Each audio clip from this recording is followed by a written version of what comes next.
자, 수학 수업 시작하겠습니다. 저번 시간에 배운 거 다시 한번 복습하고 들어갈게요. 저번 시간에는 이제 무리함수의 평행이동부터 다루었었고, 유리함수의 평행 형태와 똑같이 베이스 함수를 기점으로 해서 평행이동으로 그 그래프를 그리거나 정의역과 치역까지 한번 다 찾아봤거든요. 그래서 이제 한번 하나만 좀 연습 한번 해보면은, 자, 이런 함수 그렸을 때, 이 함수의 베이스 함수 찾는 게 중요했었고, 이 함수의 베이스 함수는요, 바로 y 루트 x였죠. 그래서 얘를 기준으로 x의 x-1, y의 y 빼기 2가 대입이 됐다는 건 x축으로 1만큼, y축으로는 2만큼 이동했다는 걸 의미했었죠. 따라서 이를 평행으로 시키면 무리함수는 고맙게도 이런 원점, 요 함수의 정점이었던 원점이 존재했기 때문에 원점을 평이동하면 되는 거였었고, 주의할 것은 점의 이동은 그만큼 그냥 더하는 거기 때문에 원점이 1,2로 이동이 되면서 모양은 그대로 유지가 된다. 이렇게 했었고, 이놈의 정의역과 치역도 그래프를 보고 찾을 수 있지만 좀 더 연습 이제 문제를 풀 때는 바로 식만 보고 루트 안의 값이 0 이상이라는 거, 이걸 통해서 정의역을 찾아내고, 그 다음에 루트는 이 루트 자체가 0 이상이기 때문에 여기에 2를 더하면 전체적으로는 2 이상이다. 이런 걸 확인해 봤었죠. 그 다음에 이제 무리함수의 가장 최종 형태로서 이 함수의 그래프를 그리는 걸 해봤는데, 그 기법이, 그래서 이런 함수의 그래프를 그릴 때도 결국은 평행이동이 보이는 꼴로 바꾸는 게 키포인트였고, 그 기법이 뭐였어요? x의 개수를 이용해서 묶어주는 이 방식이었었죠. 그래서 이렇게만 잘 묶어주면 베이스 함수를 잘 찾아서 그 다음부터 똑같은 과정에 의해서 그래프를 그릴 수가 있었네요. 그리고 얘도 그릴 때는 가능하면 이렇게 y절편 정도는 이렇게 찍어주는 게 괜찮다, 이런 것도 했었고, 그 다음에 이제 경우의 수에 들어와서는 우리가 이제 하의 법칙까지만 따져봤었는데, 하의 법칙의 핵심은 뭐였냐면요, 사건들이 동시에 일어나지 않을 때를 나타내는 거고, 그 사건들을 이어주는 접속사는 또는 or로 이어진다고 했었죠. 했었고, 그 다음에 이제 우리가 이제 이 문제를 마지막으로 풀어봤었는데, 이것도 하나의 이제 팁인데요. 경우의 수를 나눌 때 경우의 수를 이제 하나도 빠짐없이 다 나열을 해야 되잖아요.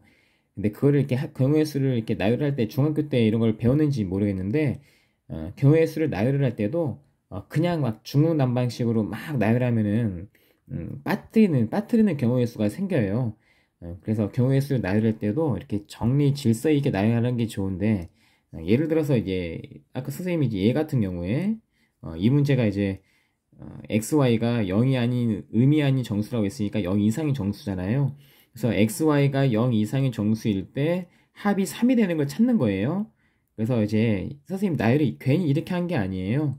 어떤 걸 기준으로 잡고 있냐면은 x가 3일 때 그다음 2, 1, 0 해갖고 x를 3, 2, 1, 0을 하나씩 떨어뜨린 거거든요.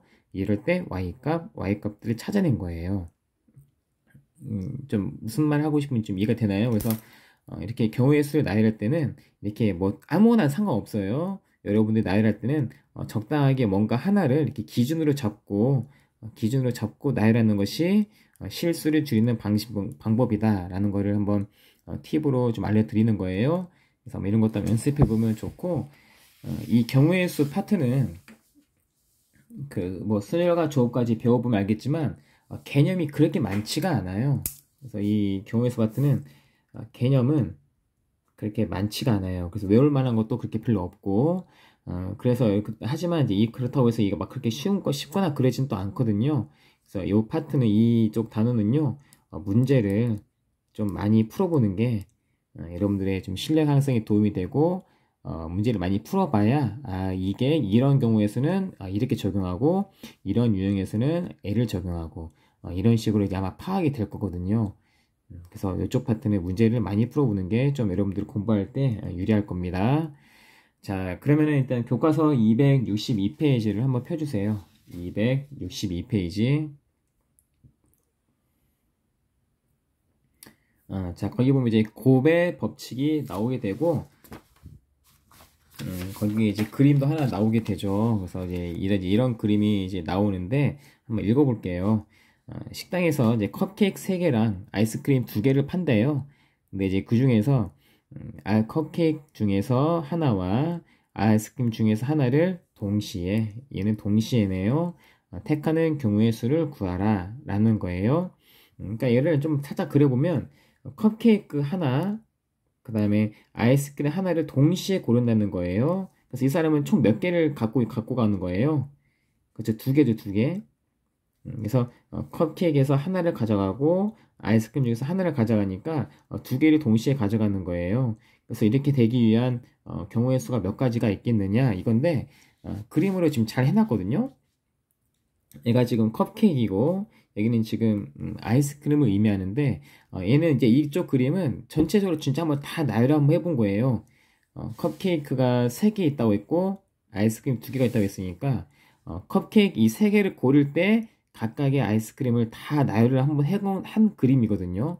그래서 요 컵케이크 골랐을 때는 당연히 이런 이 2개 아이스크림을 또 동시에 대응시킬 수 있을 거고 이런 컵케이크를 골랐을 때는 마찬가지로 요 아이스크림 2개가 또 대응이 될 거고 요 컵케이크를 골랐을 때도 마찬가지로 이 아이스크림 2개가 또 대응이 될 거예요.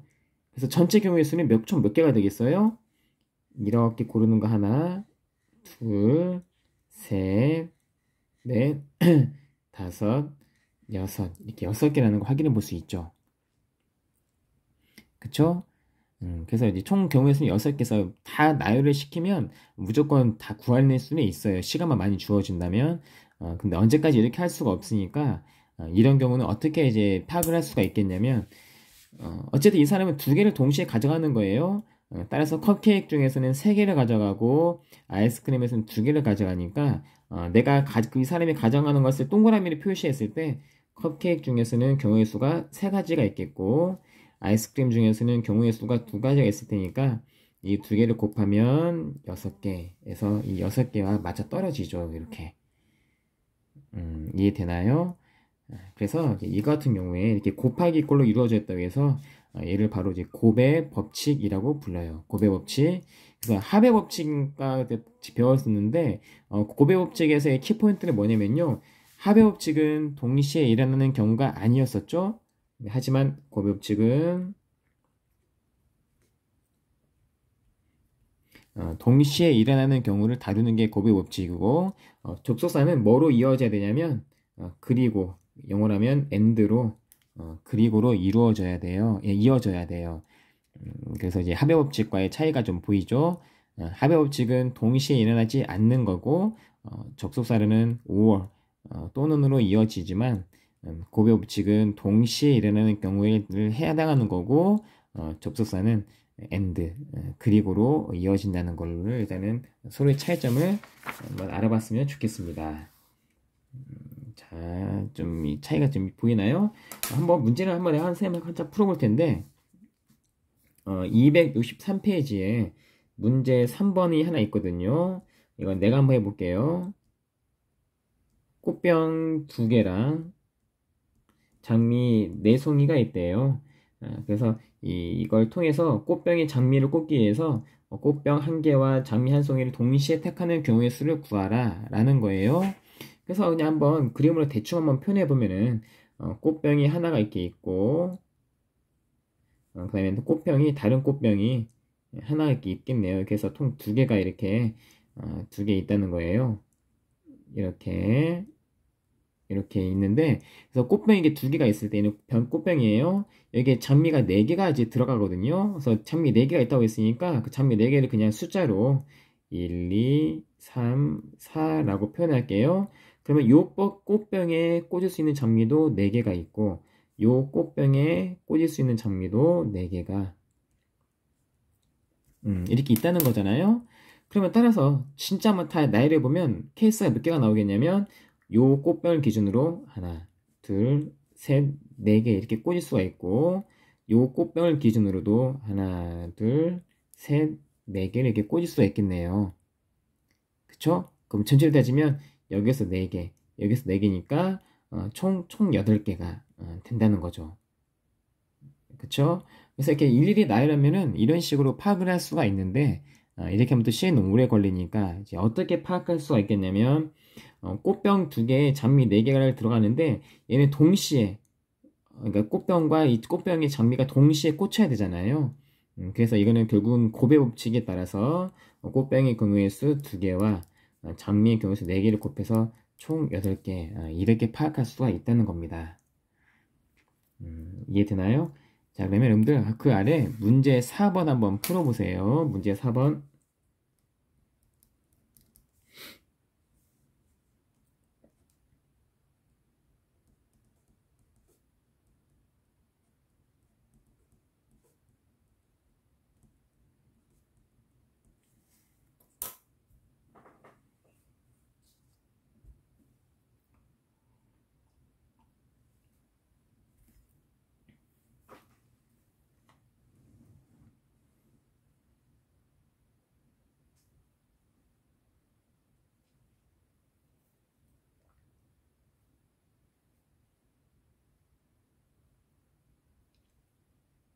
네, 해봤나요? 무슨 문제냐면은, 이렇게 티셔츠가 4개, 바지 3개, 점퍼가 2개가 있는데, 이거를 하나씩 택해서 입는 경우의 수를 구하라 라는 거예요. 그래서 이제 이 옷을 입을 때는요, 티셔츠도 입고, 그리고, 바지도 입고, 그 다음에 점퍼도 입는 상황이죠. 어느 하나 따로따로 입을 수 없잖아요. 이렇게 바지만 입고, 바지만 입고 나머지 안 입을 수 없잖아요. 그쵸? 그래서 이거는 이 각각의 이렇게 이 사건들을 동시에 다 고려해야 되는 바로 고배 법칙에 해당하는 거라고 할 수 있겠네요. 따라서 이 경우는 고배 법칙에 의해서 각각의 경우의 수를 곱하면 답은 24가지가 된다는 거죠. 괜찮죠? 지금 그 아래 이제 예제를 볼게요.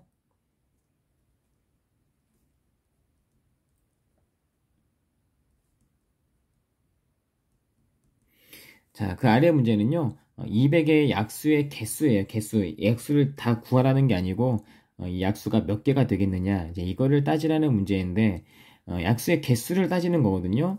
그러면 이제 이거를 어떤 식으로 좀 파악을 할 수가 있겠냐면, 일단 200을 소인수 분해하면, 25 곱하기 8이니까, 5의 제곱, 뭐 이렇게 표시할 수가 있겠네요. 그쵸? 자, 그러면 이제 200의 약수라는 건 곱해서 200이 되는 걸 말하는 거잖아요. 그러니까 그래서 그 200 약수라는 건 곱해서 200, 그러니까 200에 나타내는 그 인수들, 그 약수를 말하는 거잖아요. 그러면 이 약수들이 어떻게 뽑아져 나가냐면요. 그러니까 하나의 예시를 들면, 그러니까는 200이라는 게 약수 가체가 이렇게 한번 그림을 이렇게 좀 그려볼게요. 이렇게 있었을 때 얘가 200이라는 건 2의 세제곱 곱하기 5의 제곱인데 여기서 200의 약수라는 것은 어떻게 구성이 가능하냐면 2의 세제곱과 5의 제곱의 각각의 이 소인수들의 이제 그래서 값이 나오는 거예요. 그래서 이제 쉽게 생각하면요. 2의 세제곱을 좀 더 줄이면 2의 제곱, 1이 바로 2의 세제곱에 해당하는 약수라고 생각할 수 있고 5의 제곱에서는 여기 5, 그다음에 1 이렇게 있잖아요. 그쵸? 그래서 그러니까 이거를 좀 쉽게 생각하면요. 200의 약수라는 것은 예를 들어서 1도 200의 약수잖아요. 근데 이제 왜 1도 약수가 되냐면 요게 약수가 1이 있고 5의 제곱대 약수가 1이 있어서 이게 동시에 곱해지기 때문에 1의 약수가 되는 거예요. 좀, 이 말이 좀 이해가 됐으면 좀 좋겠는데, 그래서 이제 약수라는 것은 곱해졌을 때 200을 나타낼 수 있는 그 인수들, 그게 해당하는 것이 바로 약수라는 건데, 그러면 이제 200을 소인수 분해했을 때, 그 인수들이 어떻게 구성이 되냐면, 이 소인수 분해가 된 상태에서 이 각각의 약수들의 곱으로서 표현이 된다는 걸 이제 말하고 싶은 거예요. 곱으로서. 그러니까 예를 들어서 이렇게 곱하면 1이 되죠. 이렇게 곱하면 25가 되죠. 그래서 이런 게 다 이렇게 곱해지면서 이놈의 약수를 찾아낸다고 볼 수가 있어요. 좀 이해되나요? 좀 너무나 200이 크다고 생각이 들면 예를 들어서 12로 생각하면 12는 3, 4, 10이니까 이렇게 되잖아요. 그럼 약수를 한번 우리가 다 뽑아내면 1 이렇게 총 6개가 있잖아요. 근데 이 6개가 어떻게 구성이 된다고 볼 수 있냐면 10이라는 것이 10이라는 게 2의 제곱 곱하기 3인데 2의 제곱의 약수 즉 2, 그 다음에 1, 3의 약수 1까지 해서 이 값들이요 다 하나씩 다 곱해진다고 보면 돼요. 그러면 1 곱하기 1은 1, 그 다음에 1 곱하기 3은 1, 3, 2 곱하기 1은 2, 2 곱하기 3은 6, 그 다음에 4 곱하기 1은 4, 4 곱하기 3은 12 이렇게 해서 이 각 소인수들의 약수들의 곱으로서 다 표현이 가능하다는 거예요. 좀 이거는 이제 짧게 하니까 좀 이해가 좀 되죠. 그쵸? 따라서 이거는 결국 200 약수 채울 때도 마찬가지예요. 1부터 시작해서 이렇게 하나씩 다 곱하고 곱하고 곱하고 얘도 곱하고 곱하면서 약수들이 다 나온다는 거예요. 그쵸? 이 말은 결국은요. 여기는 좀 사건이 경우의 수가 몇 개죠? 하나, 둘, 셋, 넷, 네 개고 여기는 경우의 수가 하나, 둘, 셋, 세 개니까 이걸 어떻게 한다는 소리예요? 그쵸? 곱한다는 거죠. 곱한다. 그쵸? 그래서 여기 있던 이 네 가지 경우의 수와 이 세 가지 경우의 수가 동시에 곱해지면서 이루어지니까 결국 경우의 수는 총 12가지라는 걸, 그래서 200의 약수는 12개라는 걸 확인해 볼 수가 있다는 거예요. 자, 괜찮나요? 그래서 결국 이 약수 개수를 찾는 것은 소인수 분해를 해서 이 각 소인수들의 약수를 이용해 갖고 이 개수들을 서로 곱해서 찾는 과정이라고 볼 수가 있고, 그래서 이제 개념은 이렇게 되고 방식은 이렇게 되고, 근데 약수의 개수라는 것은요 너무나도 유명한 공식이라서 알고 있는 것도 괜찮아요. 그래서 이제 어떠한 공식이냐면은 소인수 분해가 2의 3제곱에 5의 제곱이잖아요. 그러면 이제 공식이 바로 뭐냐면 약수의 개수는요 여기에서 2를 더하고 여기에서 2를 더해서 각각을 곱하면 그게 바로 약수의 개수 공식이에요. 그래서 3에 1 더하면 4, 2에 1 더하면 3이니까 얘를 곱하면 12개 이렇게 찾는 방식이에요. 그래서 공식도 약간 뭐 가끔가다 쓰이니까 얘도 공식 정도는 알아두시고 하지만 이거 유도되는 과정은 바로 곱의 법칙에 의해서 유도가 되니까 소인수 분해를 이용해서 각 소인수들의 약수들을 다 찾아내고 이것들의 동시에 이루어지는 곱으로서 약수가 주어지기 때문에 여기 있는 경우의 수 총 4개, 여기 있는 경우의 수 총 3개에서 곱의 법칙에 의해서 구해진다는 것 이렇게 좀 확인해 볼 수 있겠네요. 자, 괜찮죠? 자, 그럼 여러분들 그 문제 5번 아래 문제 5번 한번 해봅시다.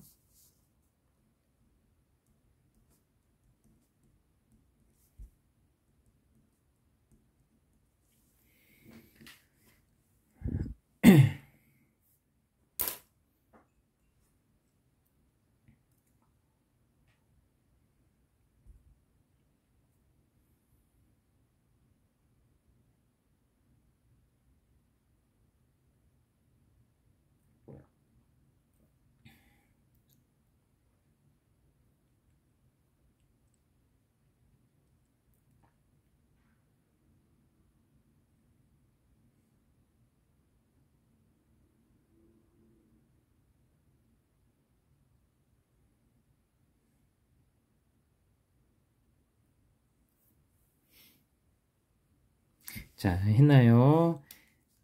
개수 한번 다 같이 한번 구해 볼게요. 자, 첫 번째 54. 54를 일단은 소인수분해 한번 해보면 얘는 2 곱하기 27이니까 3의 세제곱으로 표현할 수가 있겠네요. 그럼 한번 첫 번째는 진짜 다시 한번 개념을 한번 도입을 한번 해보면요. 2의 약수 2랑 1, 3의 세제곱 약수는 3세제곱, 3제곱, 3, 그 다음에 1 이렇게 있잖아요. 그쵸? 그러면 이 54의 약수가 구성되기 위해서는요, 이 각각이 서로 곱해진다는 거예요. 그래서 한 번만 다시 보여주면, 1 곱하기 1, 1 곱하기 3, 이렇게 곱하기, 또 2를 통해서도 이렇게, 이렇게 다 곱해지면서 약수가 다 뽑아져 나온다는 거예요. 이렇게. 그래서 그렇게 해서 약수를 다 쓸 수도 있고, 하지만 문제에서는 개수만 구하라고 했으니까 여기에 있는 개수가 총 2개 곱하기 여기는 총 하나, 둘, 셋, 4개니까 2개를 곱해서 8개라는 걸 확인해 볼 수 있겠네요. 그쵸? 그렇게 활용할 수 있고 216 같은 경우는요 진짜 공식을 써서 한번 표현해 볼게요. 216 소연수 분해하면 8 곱하기 27로 쓸 수 있거든요. 따라서 이제 만약에 공식을 바로 적용을 하면 지수에다가 2를 더하고 지수에다가 2를 더하면 된다고 했죠. 그럼 3 더하기는 4니까 4 곱하기 4에서 얘는 총 16개예요 약수가. 자, 괜찮죠? 그럼 이렇게 해서 넘어가고 그 다음 264페이지 한번 봅시다.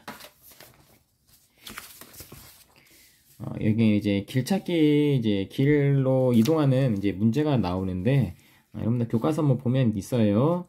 무슨 문제냐면 여기에서 이제 여기가 야영장이고 야영장에서 이제 대피소가 여기 들어있고 여기에 이제 정상이 있는데 그래서 야영장에서 대피소까지는 이렇게 길이 이렇게 3개가 있고 그 다음에 이렇게 가는 길도 2개가 있어요. 그다음에 대피소 정상까지는 총 하나, 둘, 셋, 4개의 길이 있을 때 각각의 이제 문제를 이제 구하라는 거예요. 그래서 1번부터 보면 야영장에서 대피소를 거쳐서 정상까지 가는 경우의 수가 몇 개겠느냐. 그래서 야영장에서 대피소를 거쳐서 정상까지 야영장에서 대피소를 거쳐서 정상까지 간다는 거예요. 그럼 이 경우의 수를 따져보면 야영장에서 대피소까지 총 몇 개 있어요? 길이 몇 개예요? 3개고. 그쵸? 3개고. 그 다음에 대피소에서 정상까지는 길이 하나, 둘, 셋, 4개니까 4개잖아요. 그럼 이 3과 4를 어떻게 해줘야 돼요? 그쵸? 곱해야죠. 왜 곱해야 되냐면 야영장에서 정상까지 가려면 대피소 거쳐서 가려면 여기를 갔다가 그리고 동시에 여기 가야 되잖아요. 정상까지 대피소 거쳐서 갈 때 어딜 빼먹고 갈 수가 없잖아요. 대피소를 갔다가 그리고 대피소에서 또 정상까지 동시에 이루어져야 되니까 그쵸? 그래서 이 야영장에서 대피소를 거쳐서 정상까지 가는 건 여기서 경우의 수와 동시에 또 이 경우의 수를 동시에 생각을 해줘야죠. 그래야 정상까지 갈 수 있을 테니까. 따라서 그 말은 곱의 법칙에 의해서 답은 12개가 되겠네요. 괜찮죠? 자, 그럼 2번은요. 야영장에서 정상까지 가는 모든 경우의 수를 따지려는 거거든요. 그래서 아까는 대피소를 굳이 거쳤지만 2번 문제는 그렇지 않고 야영장에서 정상까지 가는 경우의 수를 다 한번 구해보래요. 그러면 어떻게 나눌 수 있어요? 케이스를? 그렇죠. 방금 했던 야영장에서 대피소 거쳤다가 정상까지 가는 게 있고 아니면 그냥 대피소 거치지 않고 이렇게 돌아서 가는 길도 있을 테니까 그렇죠. 케이스가 2가지로 나뉘네요. 그렇죠. 그래서 첫 번째는 방금 했던 1번 케이스 야영장 대피소 정상이 있고 두 번째는요 그냥 야영장에서 정상까지 바로 가는 이런 케이스도 생각할 수 있겠네요. 그럼 아까 1번에서 나왔던 거는 우리가 경우의 수를 12가지로 구했었고 야영장에서 정상까지는 길이 하나, 2개니까 2개밖에 없거든요. 그럼 이런 경우는 이 2개를 서로 곱해야 돼요? 더해야 돼요? 그쵸. 얘는 서로 더해야죠. 왜 더해야 되냐면은 야영장에서 정상까지 간다고 했을 때 그 읽어보세요. 야영장, 대피소, 정상 이렇게 코스로 가거나 또는 한 번에 가거나 그러니까 가운데가 또는이죠. 읽어질 때. 그러니까 이거를 야영장 갔다가 대피소 정상 가는 거랑 또 동시에 이렇게 간다. 이건 있을 수가 없잖아요. 여기는 대피소가 없으니까. 그래서 길의 경로가 이렇게 가거나 또는 한 방에 가거나 이렇게 나눠지니까 이럴 때는 이 2가지 경우의 수를 더해야죠. 그래서 전체 경우의 수는 총 14개가 된다는 걸 확인해 볼 수 있겠네요. 괜찮나요? 자, 그럼 여러분들 그 아래 문제 6번 한번 해보세요.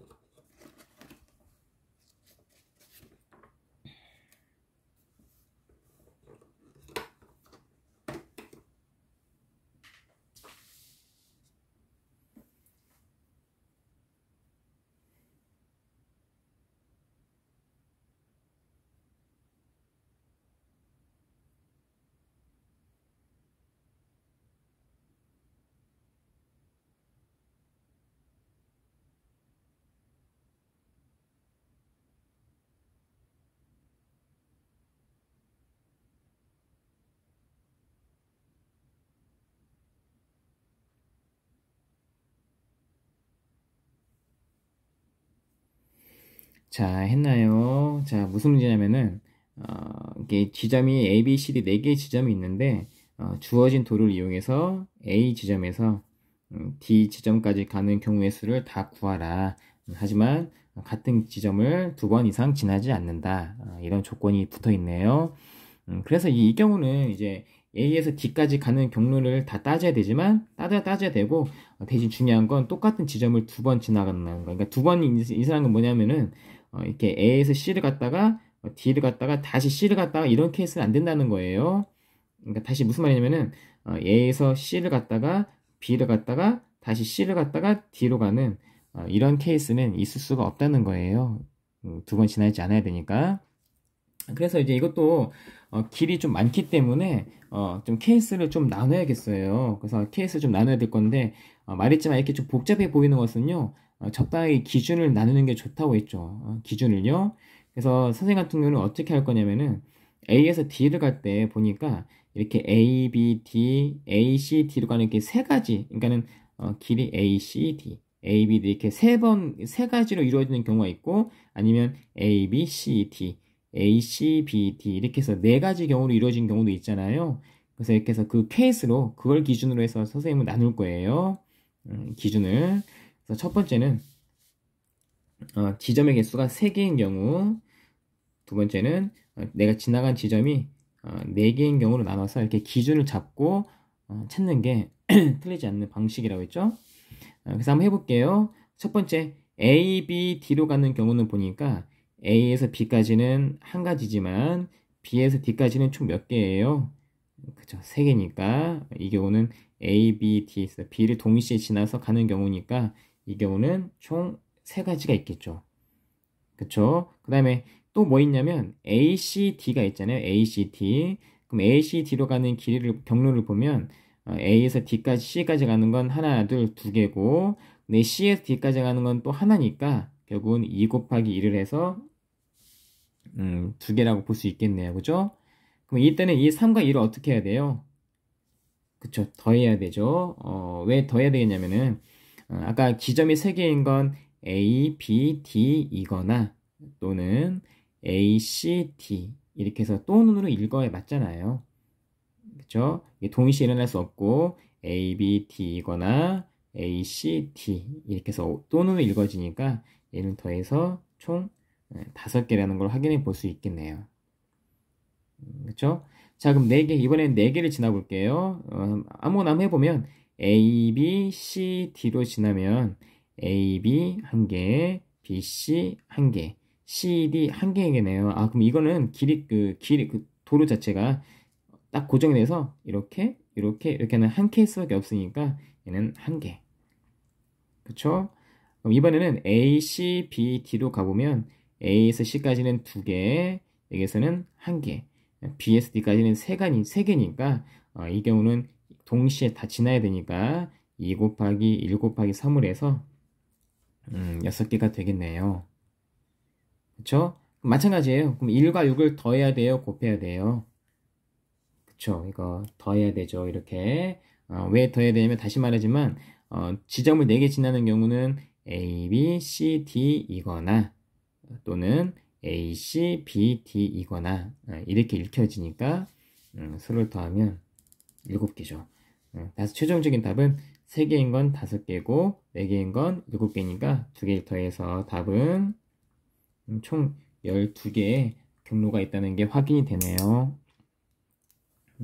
괜찮죠? 자, 그러면 이제 이걸 넘겨서 다음 단원으로 넘어가 봅시다.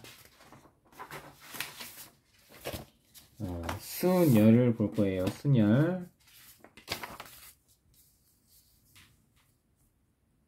266페이지에 순열을 볼 거예요. 자, 이제 순열이라는 건 이제 처음 나오는 용어이고 그래도 이렇게 익숙하지 않은 용어이긴 하죠. 그래서 일단은 순열을 간략하게 설명하면은 얘는 어떤 걸 의미하냐면 순은 그냥 순서라고 생각하세요. 순서가 있는 나열이라고 생각하면 돼요. 그래서 순서가 있는 나열. 순서가 있는 나열이에요. 그래서 순서를 인정하면서 쭉 나열하는 이거를 이제 순열이라고 해요. 그래서 순열과 조합에서의 차이는 바로 이 순서가 있냐 없냐 차이밖에 없기 때문에 이 순서라는 개념은 좀 중요하거든요. 그래서 이거는 나중에 조합까지 배우면 그때 서로 비교해보면서 알려줄 거고, 일단은 받아들일 때는 순열이니까 순서가 있는 나열, 이렇게 이제 받아들이면 되겠어요.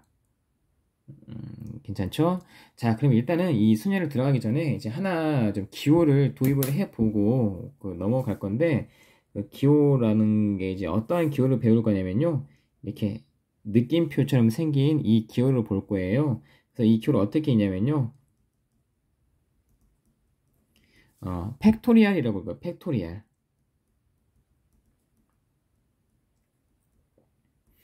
팩토리얼. 그래서 이렇게 느낌표로 생긴 이 기호를 팩토리얼이라고 읽고, 이 기호를 먼저 배우고 순열을 들어가도록 할게요.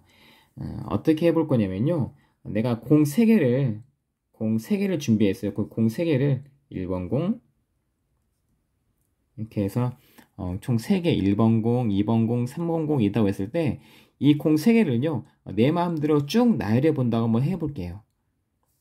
그래서 이 공 3개를 갖다가 내 마음대로 쭉 나열할 거예요. 그럴 때 생길 수 있는 모든 경우의 수를 한번 따져 봅시다. 모든 경우의 수를요. 그럼 한번 경우의 수 따져보면 첫 번째 자리에 1번 공이 오고, 두 번째는 2번 공, 세 번째는 3번 공, 이렇게 나열할 수 있고, 아니면 첫 번째는 1번 공, 두 번째는 3번 공, 이렇게도 나열할 수 있겠죠. 그쵸? 이번에는 첫 번째는 2번 공, 두 번째는 1번 공이 오고, 세 번째는 3번 공, 이번에는 두 번째 3번 공, 세 번째 1번 공이 오도록 나열할 수도 있죠. 또 이번에는 맨 앞에 누구 올까요? 네, 3번 공을 주고, 그 다음에 1번 공, 2번 공, 마찬가지로 두 번째 이제 2번 공, 이제는 1번 공, 이렇게도 나열할 수 있겠네요. 네, 그 다음에 더 있어요, 없어요, 이제는요? 더 이상은 더 나열할 거리가 없죠? 그래서 내가 공 3개가 있을 때 이 공 3개를 내 마음대로 한번 쭉 나열한다고 치면요, 모든 경우의 수가 총 6개밖에 6개밖에 생기지가 않네요. 그쵸? 근데 이걸 갖다가 또 마찬가지로 언제까지 계속 나열할 수가 없으니까 얘를 하나의 그냥 자리로 한번 따져볼게요. 그래서 공 3개를 나열한다고 했으니까 공이 들어갈 자리는 하나, 둘, 3개가 되겠어요. 그쵸? 그래서 공을 이제 3개를 내가 나열할 거니까 공을 이렇게 총 3가지 자리에 있다고 한번 따져봅시다. 괜찮죠? 그러면은 내 이 자리에 올 수 있는 경우의 수는요, 당연히 내가 아직 공을 한 번도 배열하지 않았으니까 여기에서는 총 3가지의 경우가 있을 수 있겠어요. 아직 내가 공을 한 번도 아직 안 났으니까. 자, 그러면은 여기에는 총 몇 개가 경우의 수가 생기겠어요? 그쵸? 내가 여기서 한번 공을 이렇게 3가지를 나열하는 경우에, 여기서 공을 이제 이 첫 번째 자리는 3가지 경우의 수인데, 여기서 내가 이제 하나를 선택해서 놨을 거 아니에요? 그러면 그 말은 여기는 남은 게 몇 개밖에 없어요? 그쵸? 2개밖에 없으니까 여기 올 수 있는 경우는 2개밖에 없겠네요. 그쵸? 자, 그럼 마지막으로 여기는 그러면 몇 가지 경우에서 오겠어요? 그쵸? 여기서 하나 났고 여기서 하나 났으니까 이제 하나가 고정된 거 아니에요? 그럼 여기는 그 남은 거 한 개가 딱 고정으로 한 가지 경우일 수밖에 없겠네요. 그쵸? 그럼 따라서 이 각각을요 어떻게 해야 되겠냐면, 공을 3개를 동시에 나열하는 거니까 얘를 다 곱해서 3 곱하기 2 곱하기 2를 해서 6개 하면 이렇게 똑같이 확인해 볼 수가 있죠. 좀 이해가 되나요? 그럼 예를 들어서 한번 더, 좀만 더 한번 확장해 볼까요? 얘를 이제 했었으면, 이게 공 7개, 즉 1번 공, 2번 공 해서 6번 공, 7번 공을요 쭉 나열한다고 했습니다. 그래서 7개의 공을 내 마음대로 순서를 주면서 내 마음대로 쭉 나열한다고 했을 때 몇 가지 경우의 수가 생기겠느냐, 이거를 한번 좀 따져 볼 거예요. 그럼 이제 이거는 딱 봐도 엄청 많겠죠. 7개의 공을 내 마음대로 쭉 나열하는 거 엄청나게 많을 거예요. 그래서 이렇게 나열하는 건 좀 많이 힘들 것 같고, 얘를 자리로 한번 다시 생각해 보면 7개의 공이니까 총 자리는 7개가 필요하죠. 둘, 셋, 넷, 다섯, 여섯, 일곱. 이 7개의 자리가 필요하고, 이 자리에다가 공을 놓는다 생각하면 될 거예요. 이 자리에다가, 자, 따라서 한번 넣어주면, 자, 첫 번째, 여기는 아직 아무것도 안 났으니까, 공이 7개가 들어갈 수 있겠고, 여기는 몇 개가 들어갈 수 있어요? 그쵸. 내가 하나 났으니까, 남은 건 공이 6개밖에 없고, 여기는 내가 2개 났으니까, 남은 건 5개. 여기는 4개, 3개, 2개 해서, 마지막에 내가 여기서 하나, 둘, 셋, 넷, 다섯, 6개 공을 다 났으니까, 남은 하나가 남았을 거 아니에요? 걔는 무조건 여기 고정, 이렇게. 괜찮죠? 따라서 결국은요, 이게 동시에 다 이루어져야 되니까 다 곱하기 하면, 이렇게 곱하기를 하면, 7개의 공을 나열할 수 있는 경우의 수는 바로 이걸 다 곱한 값이 바로 그 경우의 수라는 걸 확인해 볼 수 있겠어요. 네, 괜찮나요? 따라서 이제 이거를 이제 어떻게 표시하냐면요, 이제 팩토리얼 한번 도입을 한번 해볼게요. 여기 보면은 3, 2, 2를 곱한 거죠. 그래서 이거를 기호로 어떻게 표시하냐면은 3 한 다음에 느낌표로 이렇게 쓰면서 3 팩토리얼이라고 읽고 이 3 팩토리얼은 3, 2, 2를 곱한 거예요. 하나씩 줄여가면서 마찬가지로 7, 6, 5, 4, 3, 2, 2를 곱한 거를 어떻게 나타내냐면 7 팩토리얼 이렇게 표시하고 7 팩토리얼은 7부터 시작해서 7, 6, 5, 4, 3, 2, 1을 곱한 거를 7 팩토리얼이라고 읽어요. 괜찮나요? 그래서 이제 이런 거를 팩토리얼, 뭐 한국말로는요, 뭐 계승이란 말도 좀 쓰기도 해요. 그래서 이제 일단에서 이렇게 읽고, 근데 하지만 보통은 다 팩토리얼이라고 읽으니까 여러분들도 팩토리얼 이렇게 이제 생각해 주면 되겠어요. 그럼 예를 들어서 5 팩토리얼은 어떻게 써야 돼요? 그쵸. 5부터 시작해서 5, 4, 3, 2, 1 이렇게 쓰면 되겠고, 자, 두 번째. 그러면 1 팩토리얼은 얼마겠어요? 그쵸. 얘는 그냥 1만 곱했으니까 1 아래는 0은 없잖아요. 그래서 1만 되니까 1 팩토리얼은 1이겠고, 세 번째. 만약에 4, 3, 2, 1 이렇게 되겠다. 얘는 어떻게 쓸 수 있다는 거죠? 4, 3, 1은 4 팩토리얼 이렇게 쓸 수가 있다는 거예요. 자, 괜찮나요? 자, 그래서 이렇게 해서 이게 일단은 팩토리얼은 개념이 이제 여기서 이제 필요하다는 거예요. 자, 그러면 이제 여기서 이제 우리가 순열이라는 걸 좀 도입 한번 해볼 건데, 예시를 들면요, 어렵지 않거든요. 예를 들어서, 선생님이 공 5개에서, 2개를 뽑아서,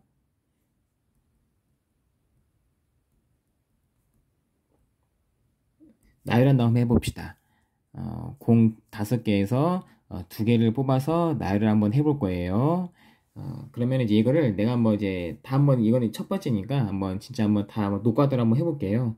1번 공.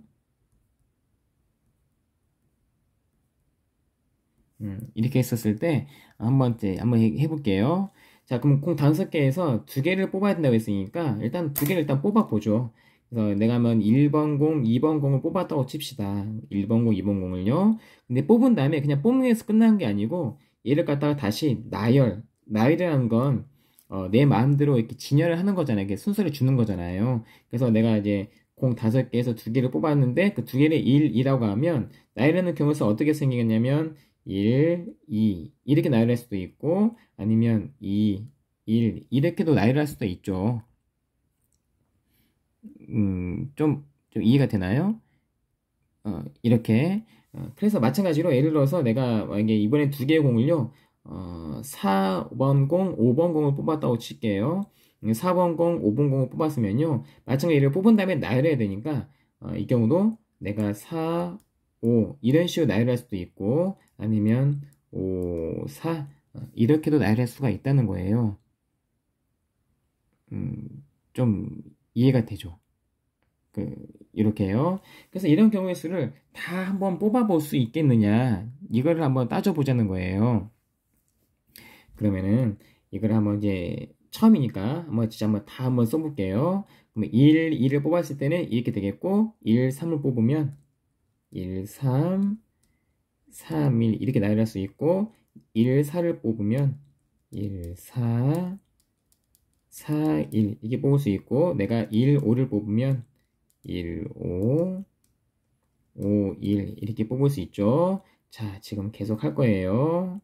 그다음에 이번에는 내가 그다음에 이제 내가 더 겹치면 안 되니까 이번에 내가 2, 3을 뽑으면 자, 이거 색깔이 이렇게 뽑을게요. 2, 3, 3, 2 이렇게 할 수 있고 2, 4를 뽑으면 2, 4 이렇게 2, 5를 뽑으면요.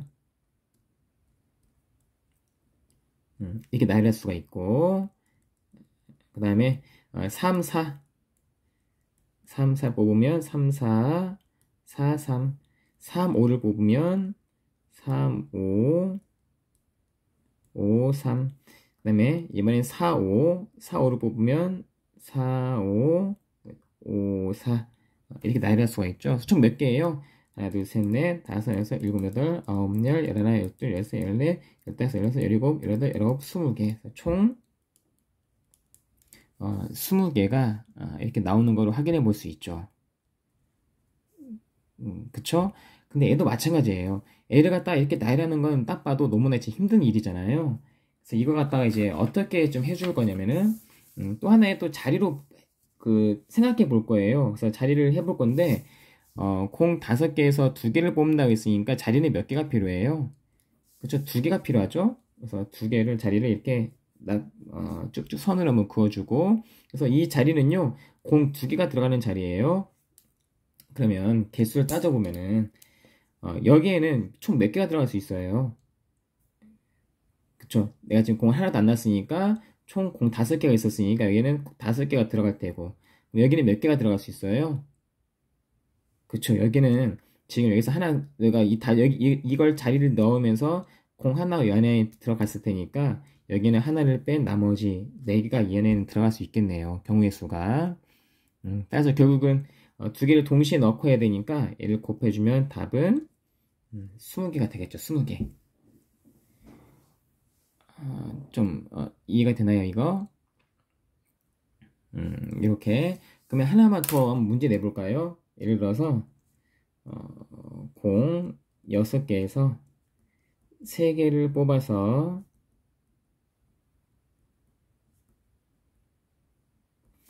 나열을 했다고 칩시다.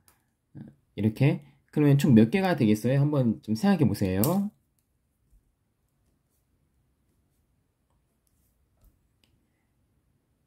네, 얘를 다 나열하는 건 너무나 힘든 일이니까 마찬가지로 자리 싸움을 한번 해보면 공 6개에서 3개를 뽑아서 나열하는 거니까 일단 자리는 3개가 필요하겠고 그죠? 3개 필요하고 3개에다가 공을 놓는다고 생각하면 여기는 총 몇 가지의 경우의 수가 생겨요?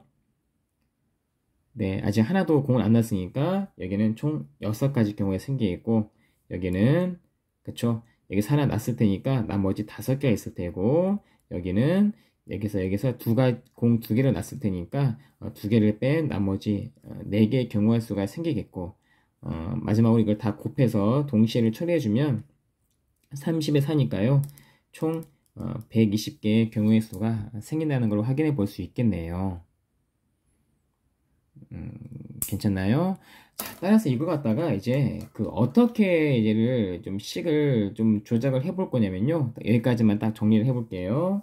아까 첫 번째 경우는 첫 번째는 5개에서 2개를 뽑는 경우에 뽑아서 나열하는 경우의 수였잖아요. 근데 그게 바로 5 곱하기 4랑 똑같았는데 첫 번째 경우의 수를 다르게 표현하면은 이렇게도 좀 표현해 볼 수가 있거든요. 어떻게 할 수 있냐면은 2 팩토리얼 한 다음에 이렇게 한번 표현 한번 해볼게요. 그러면 5 빼기는 3 팩토리얼이니까 3, 2, 1 5 팩토리얼은 5, 4, 3, 1이죠. 자, 안 보이죠? 5, 4 이게 되면서 3, 1, 3, 1 약분되면서 20개 이렇게 그래서 5, 4, 20 딱 맞아 떨어지죠. 이렇게 그쵸? 그다음에 두 번째 예시도 다시 한번 보면요. 두 번째는 6개에서 3개를 뽑아서 나야 됐잖아요. 얘를 다르게도 표현할 수 있는데 어떻게 할 수 있냐면요. 6에서 3을 뺀 다음에 팩토리얼 시켜주고 위에 나오는 6개 팩토리얼 써주면 6 빼기 3은 3팩토리얼이니까 3, 2, 1 6 팩토리얼은 6, 5, 4, 3, 2, 1 이렇게 되고 이 3, 1, 3, 1 약분되면서 6, 5, 4, 6, 5, 4, 120 이렇게 쓸 수 있죠. 그쵸? 그래서 우리가 나왔던 이 표현을요 이렇게 팩토리얼을 이용해서도 나타낼 수 있다는 걸 좀 보여주고 싶었어요. 네, 이렇게 그래서 오늘은 일단은 간략한 예시까지만 보고 순열에 대한 정의는 다음 시간에 한번 좀 같이 또 이어서 한번 해봅시다. 자, 수고하셨습니다.